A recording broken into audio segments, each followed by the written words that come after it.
চলে গেলাম কলকাতার ইসকন মন্দিরে। আর আমি তো এর আগে 2-3 বার গেছি ইসকন মন্দিরে, কিন্তু সোনা যায়নি, সোনার এটা প্রথমবার। আর আমি ওকে এসে গল্প বলেছি, সোনা ওখানে খুব সুন্দর সখা সখী রয়েছে, তুই যাবি, গিয়ে একবার ঘুরে আসবি। ও অনেকদিন ধরেই বলেছে মা আমাকে নিয়ে যাবে নিয়ে যাবে, কিন্তু সেরকম সময় হয়ে উঠছে না।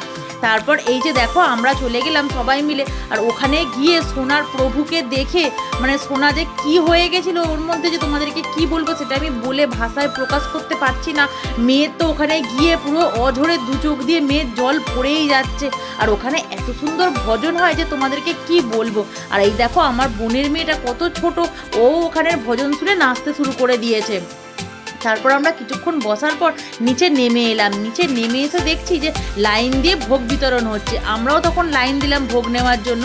আর তারপরে ভোগ খেয়ে নিলাম। তোমাদেরকে কি বলবো, এত সুন্দর ভোগটার টেস্ট যে তোমাদেরকে কি বলবো। তোমরা যদি কোনো সময় যাও অবশ্যই ভোগ গ্রহণ করে আসবে।